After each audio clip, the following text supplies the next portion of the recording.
Hey everyone, thanks for joining this episode of the Union Podcast. I'm Scott King and I'm joined by John Michelsen today. Hey John, Hi, Scott. how are you doing? It's bright and sunny back behind you in Dallas, so glad you're home. It is, yeah, thanks. We've had some storms lately, but clear for now. All right, perfect.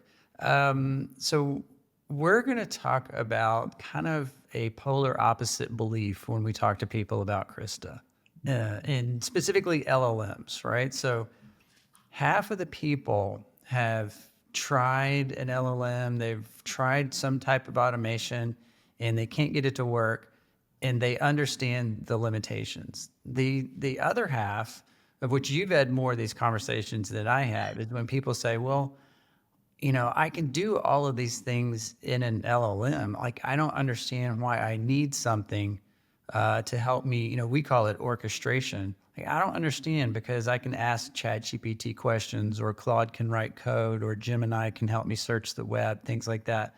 What's the genesis of this polarization, and like, who are these people? Like, give us a idea of which role it is, because I think that's important to understand someone that's using technology versus implementing technology.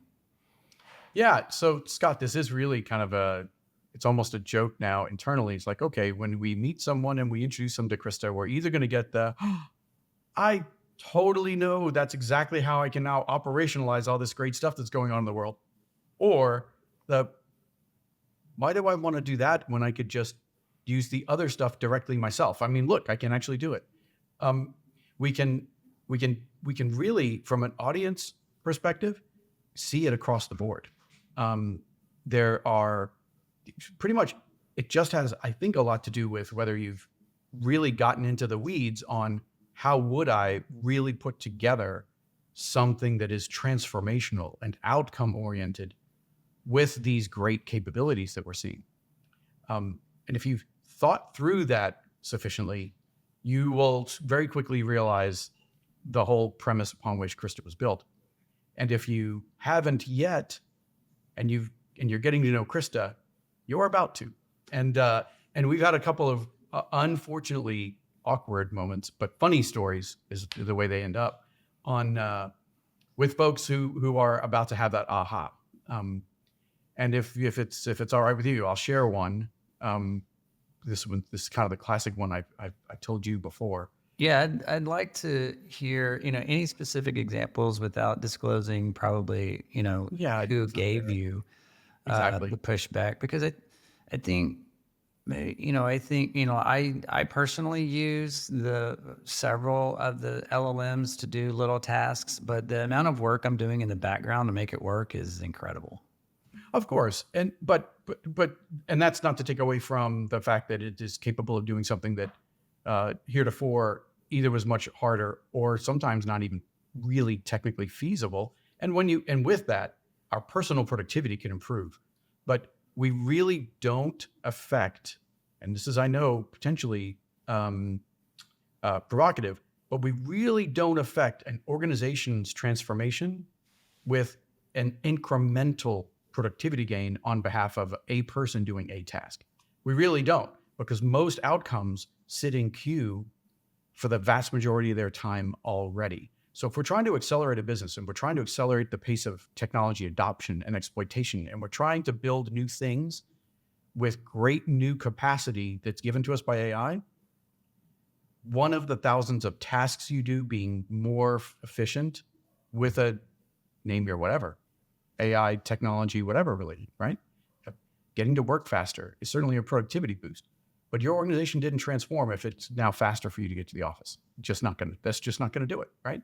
So I'm just saying, as a general statement, that's the case. Now, when it comes to these LLMs and some of the euphoria around what they either can or maybe soon can do, it gets a little awkward. So we're giving a presentation to an executive team of a company that's now a customer, and we're thrilled to have them as a customer. And one of the senior executives, in fact, in the technology side of the business, is, of course, engaged, listening, asking a couple questions, but then goes quiet for a few minutes and then says, look, guys, I got to admit, I'm not trying to be ugly, but I just don't get it. I really don't get it. Back up and give some context. We're talking about, at this particular moment, one of the many use cases. Krista goes enterprise-wide and does use cases around pretty much any part of a business. And we've done pretty much every part of the business, including parts of a business I never even thought existed. And in this particular moment, our sales rep, who has to have a HCM background, a human capital management background, goes into a dialogue around enabling a higher level of employee self-service and a better employee experience at a lower cost and a blah, blah, blah, by using Krista to do a set of things like the classic employee handbook and managing a lot of those tasks and outcomes around it. And at one point he says, look, may I just share my screen real quick and kind of explain to you why it is that I'm just not sure we need to, go forward with this. It just doesn't make sense. So while you were talking about how you guys can manage all that content and you guys can make sure that the right answer gets produced and you can do this, look, I just went into OpenAI, to ChatGPT. I uploaded a PDF of our HR policies. I asked the same question you asked. Am I eligible for paternity leave? And sure enough, look, I got this great answer. Look, 3 paragraphs worth of answer. And so what on earth do I need that I don't already have from Krista? And this is where it gets awkward, right? Because the fact is, I had to point out, this is when, by the way, our sales reps get really quiet because they know, and they have been walked through countless examples of this type of situation, but for some reason, they just aren't so quick to the mic at that particular moment. So of course it ends up me, who says, well, mister, if you actually look at that answer, and I can't read it from your screen because you're just showing me a big, I don't have to look at it. It's actually not an answer. It's a whole bunch of questions because it has no context of who you are. Are you even an employee of the company? Are you a contractor? Did you join this week? The answer to do you have, and how can I know this without even reading your answer for that OpenAI gave you? Because it doesn't have the context of who you are. How could it possibly know the answer? It can know your policies, know being a word we'll put in italics if you don't mind. It can have the factual body of content for your policies, but without context of who you are, it is not going to accomplish that goal. And all you're going to get is, well, actually, and no kidding, I'm actually trying to read the screen while I'm saying this, and I actually see at the bottom where what I call is lawyering up, with all due respect to lawyers. These responses, they know they don't have the answer, so they actually refer you to the people they're trying to actually get an ROI by not having to use so much. They literally go and say, be sure to talk to your HR representative and get a complete understanding of the paternity policies that would be applicable to you, essentially almost word for word. That was the killer, right? That was when the aha happened for that particular person. But in fact, Scott, the biggest irony is that's not even the half of the difference between what a Krista is capable of doing versus what just an LLM together alone is able to do. It's not just context. I didn't ask the question about paternity leave out of some random curiosity because I just wonder, and I've got that kind of spare time on my hands. I probably just learned that I'm going to be a daddy and we have to figure this out, right? So I'm trying to get something to happen. I need an outcome, which is I need to be processed out of the organization for a certain period of time to help take care of a brand new baby. Just giving me information is actually not addressing. That's not what the question was, right? The question wasn't, hey, I'm curious. Under what conditions do people get paternity leave paid versus unpaid, or is it just you don't get paid? That wasn't the question. The question was, having a baby, don't know how I'm going to handle this, so I'm going to need some time off, and I'm not really sure how that all works, but can you get me there? That was the actual question, was it not? So when someone who hasn't really thought through, how do I get context to a capability like an LLM? How do I get integration into the systems to know what are the particulars of that particular person's employee status, location, a variety of things that actually drive what the answer to that could be or not. And then even more important, orchestrate the outcome of actually producing what the actual question was, which is, can you help me record my need to take paternity leave? I'm going to need to be away from the office for a period of time, and I need that to be recorded. I need that process followed. And of course, who knows what that process is? So I exhausted this topic. I hope I didn't exhaust you guys in the process. But this is a super important thought. The capabilities that we get in technology are the very reason we built Krista. When you look at the pace of innovation in technology, we love it. We want more of it. We're here to make it possible for you to take advantage of it. Because if it takes a person going to a screen and typing something in or uploading something every time you want to take advantage of a piece of tech, you're never going to hit the velocity that you need. And you're never going to get to outcomes. You're only going to get to yet another set of things that people now have to know to do, be aware of, and be trained in order to even take advantage of it. That's not the world we're looking for. We're looking for the world that is, there's a great new capability, an AI that is able to, you name it, for your business. Plug it in. It's available within minutes. No one had to be retrained. No one even necessarily knows the name of it. Yet we all get the benefit of it. That's where we go when you leverage Krista. So for those who are less familiar with Krista, we sort of jumped into the middle, didn't we? The magic that we think we've produced with Krista is that it orchestrates human capabilities, system capabilities, and existing AI capabilities, and it creates the AI that your business needs uniquely. It is unique to how your organization functions and decides things. It can't be bought and it can't be borrowed from your competitor. What we do with that is create an outcome out of that interest in taking paternity leave, not just resolving the curiosity of here are the set of policies under certain conditions, and then go talk to your HR rep. That's an example. And of course, we do this across the whole organization. So that's where we think we've done some pretty cool work.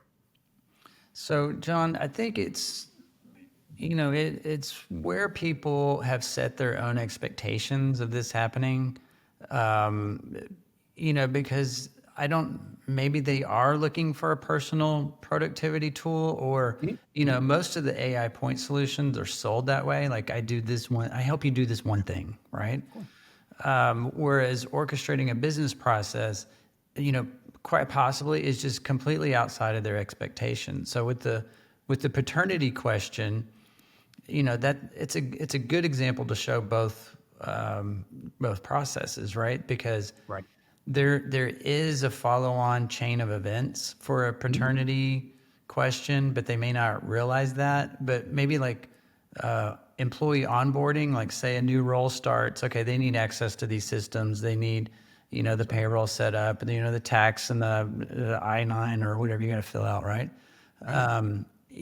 Maybe they're just not thinking that way because of the market kind of just provides these myopic views. Do you think that's it, or they're just? It is absolutely because in fact we're in a market, and I'll try to avoid too much time on this particular soapbox. Kick it out from under me if you need to, Scott. The entire tech industry is oriented around building the smallest, we call it MVP, right? The smallest amount of functionality that can get someone to start being willing to pay for it, expand it to a point where some large company wants to come and buy it. That is literally the motion that I, as a founder, have been pressed into for my entire career, and I've resisted it to the best that I could for my entire career. And here, I had the opportunity to say, go away that guidance, and we built a massive platform, and we took years to do it. But the pressure on anyone is anyone outside of us, and even within a huge company, they're only going to get funded for that. Give me an MVP that you can go hook a customer with, and then have this kind of thing. And by the way, that automatically breeds this explosion of point solutions. But by the way, there's a capability there. We want it. So we need to orchestrate it with software, not people, because it's an overwhelming number of point solutions that we end up with because of that motion. The second problem is that they measure their success and their stickiness based on how many people they actually land on a desktop in front of.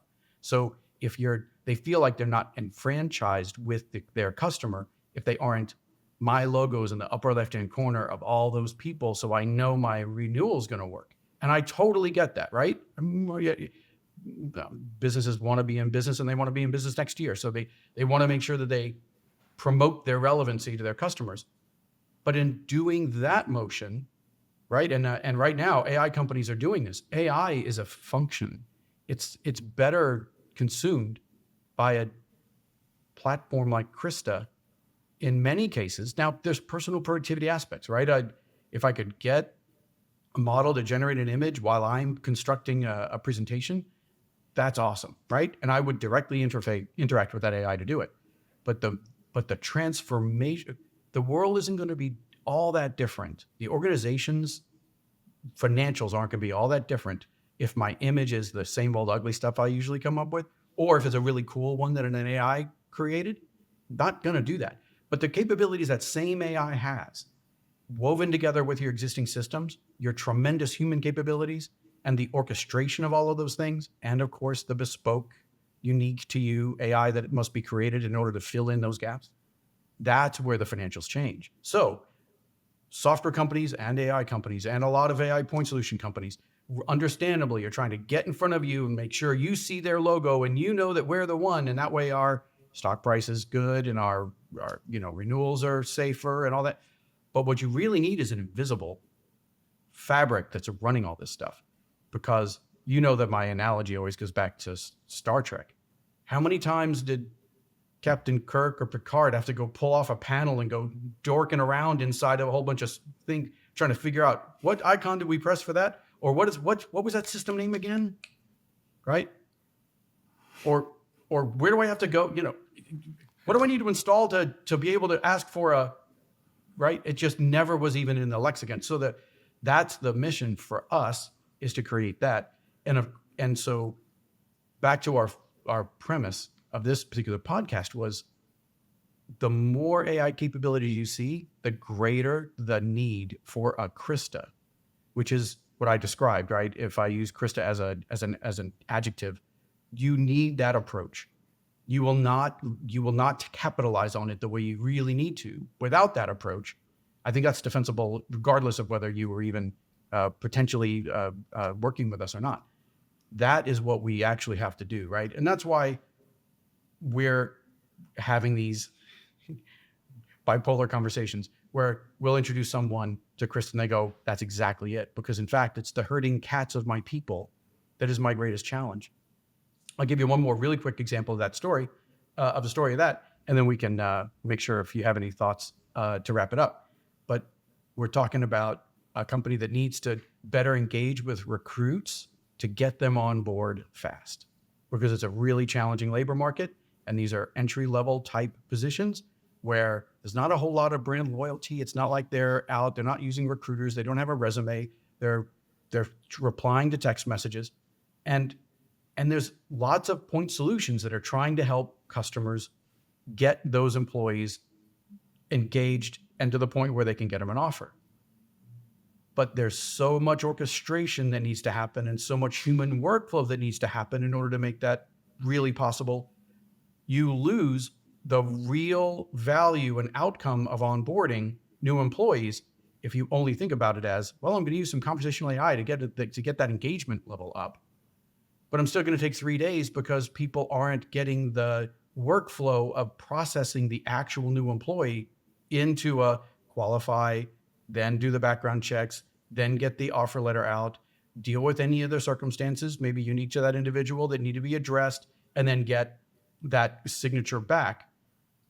That is a heavy duty human workflow and integration of systems, orchestration kind of thing. And yes, AI can do some really great work to take out some of those human steps where it's clearly pattern matching on what the behavior of the organization already does, right? That's the unique or bespoke stuff.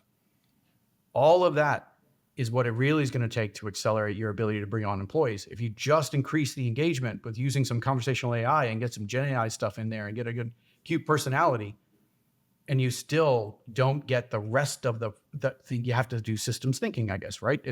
You have to think about the outcome. If I'm not orchestrating the acceleration of every step, I can accelerate one step, but that just means it sits in queue longer. waiting for the next step. It doesn't actually mean I went faster, right? So Yeah, that's there's a really book where, about that. yeah. And then, well, we're ex DevOps guys, right? So it was literally just a reaction to how do we take constraint theory and the whole idea around the essentially what happened in manufacturing physical goods and the need to orchestrate there. You take some of those, concurrent engineering principles, and you take some of that stuff and you apply it to how do we actually adopt technology, and you realize we do it the exact opposite way than you would want to do it in order to actually get the kind of results that we're looking for. So then take a step back, and what does that look like? And that looks a lot like Krista. That's at least our position on it. Yeah, no, I think, with kind of the myopic view, your audience does have to be someone that sees the entire process, because like all of these systems and people and budgeting, they're all built in silos, right? But the processes span across the different silos. So if your thinking is not outcome based, you're not going to get it. So I guess make sure that you understand the process, and then Right. then you can see it, right? But I And think it you'll takes that kind of person. Right, and that's where you'll find that even if this is sounding like a Krista commercial, and I actually don't. Of course, I'd love for every one of you guys to be customers, but I really don't intend to try to do that nearly as much as just enlighten you on the mission that we have, that I think that every organization must undertake. That I think it stands regardless of if I was producing this product or if I was just a interested bystander.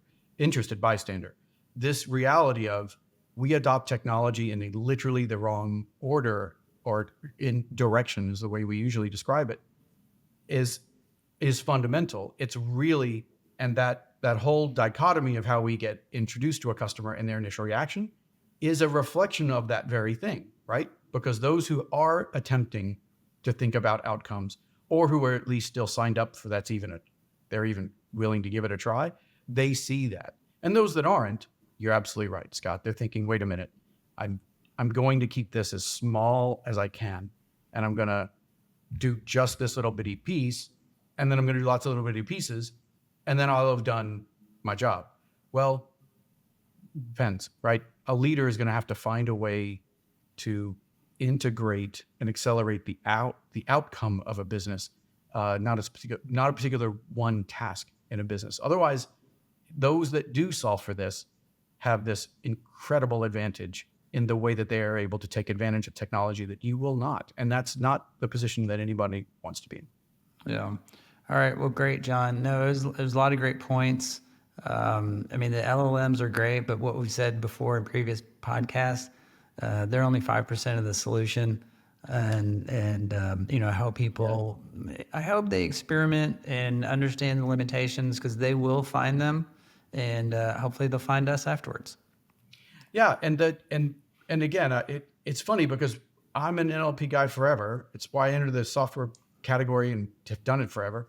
And it sounds like we're trying to say negative things about LLMs, and we're absolutely not. I mean, we're using this stuff constantly, and it's a key piece of some of our most important use cases. But listen to what I just said: a key piece of some of, and that's what's so odd. So maybe the beating the same old drum all the time is software that can predict dates and numbers, that can identify activities as X, Y, or Z, whatever they happen to be, can do those sets of things. That's tremendously valuable for a business. Think about what's happening when full autonomous driving actually occurs, right? Because we're on the cusp, and we have been for a while. When that actually occurs, that's not a generative AI model. That's not Gen AI tech. Now, Gen AI tech may actually help us get across that final line, and it will be 5 or 10% or whatever, and a very important 5 or 10%. The point is, there's a ton of other AI techniques at play to get autonomous driving to happen, and that will have an enormous impact on most businesses, more, by the way, than Gen AI will on many businesses. But we've got to broaden that perspective, right? The euphoria around what the LLMs can do is great, but we've got to then now recognize that in the context of what we're trying to outcome, and then take advantage of it in that regard, right? And make sure we don't think of it as, well, now that I've got that hammer, I'm going to run around and hitting everything with it to see if it's a nail, which is what we see a lot, right? Anyway, appreciate always folks who are willing to listen in with us and get our perspective on things. I do, as I say, think that the argument here, the position here, I think it stands the test of time and rational thought, regardless of whether you think I'm self-serving to position Krista in a certain way or not. It's interesting to see just how our industry has turned in a very odd way to get so myopic, as you said, Scott, and that even some significant percentage of our customers start looking at the world and even adopting transformative technology in that myopic way, which isn't going to get you where you're transforming. Well, perfect. Thanks, John, and really appreciate it. If anybody has any questions, you can, of course, contact us over at krista.ai. And until next time.